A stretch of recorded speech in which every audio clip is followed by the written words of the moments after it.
right, starting off first with a 1916 Standing Liberty quarter. Now this quarter is super rare, 25-cent coin here. Now why is this quarter super rare? Because the year 1916 they only produced 52,000 of these coins. I mean, these are super rare, guys. 1916, if you ever find one with a 1916 date, that's going to make it extremely valuable even in bad condition. This coin is graded at a proof 65 by NGC, and this coin sold for $240,000, nearly $250,000 there for 25 cents, man. Just think of the people that held this coin.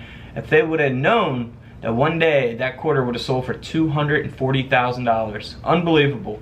Now here's a 1918 Standing Liberty quarter where the 8 is over the 7. Now this is also an S mint mark, so let me explain here. So we got the date 1918. Underneath the date, underneath the 8 of the date, you'll see a 7. So here's an example of what that looks like. You'll see the 7 underneath the 8, an 8 over a 7. Also, you'll see the S mint mark there to the left, to the right of the star, to the left of the date.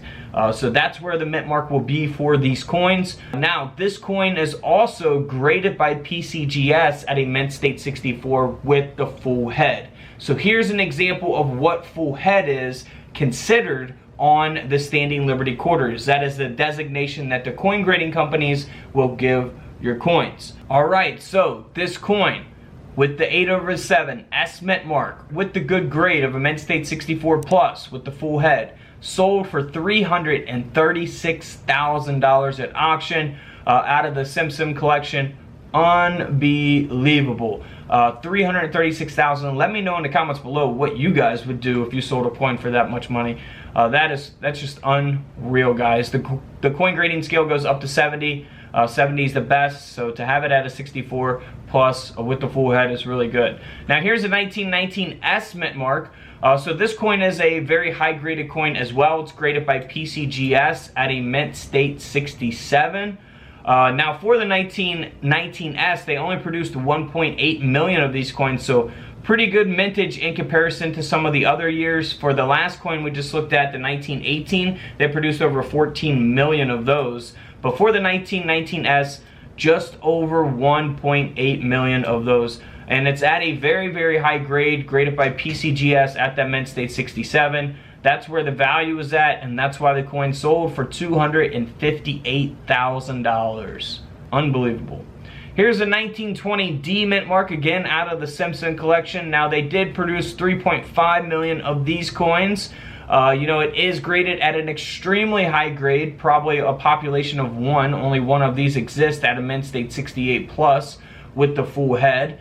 This coin ended up selling for $372,000, and it is again the D mint mark, which you will see there to the right of the star. Moving right along to a 1920 S mint mark. Now for this coin, the 1920 S, they produced 6.3 million of these. But the coin still sold for nearly $100,000 at auction because of that high grade of a mint state 66 with the full head by PCGS.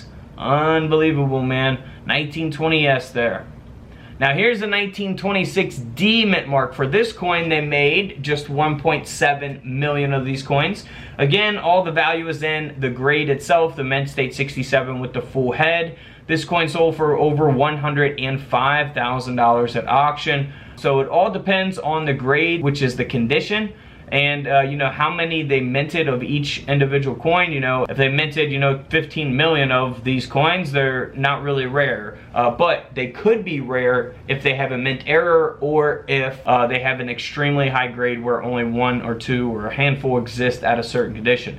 Now here's a 1927 S. For this coin, they only made 396,000 of these coins. So it is a super rare key date coin here, and that's why the coin sold for over $258,000 Again, because of the low mintage, the coin being that key date, as well as the grade of a mint state 66 with the full head. That's where the value is. Now here's a 1928D, again, very good condition coin here. They made 1.6 million of these coins, and it's got that high grade. That's where the value's at, graded by NGC at a mint state 67 plus with the full head. This coin sold for over $70,000. And again, you'll see that D mint mark there on the 1928D there at the bottom of the coin.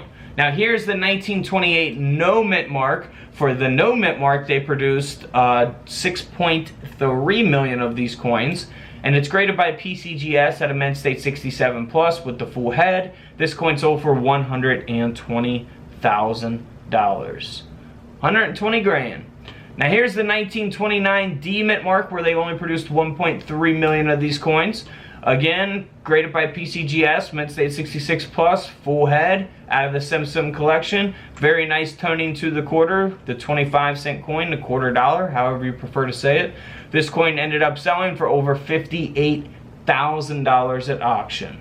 58 grand. So if you guys buy coin collections, or you inherit a coin collection, and you got some standing Liberty quarters, some of them, most of them are probably not in this condition, but if you have one in very top condition, it might be worth grading depending on the date or the mint mark of the coin. And of course, if it has any mint errors, I would definitely have it graded. So don't forget to subscribe in the middle. Feel free to check out those videos to the left of me, and until tomorrow, I'll see you guys in the comment section below. This is Couch Collectibles, and this is where I disappear.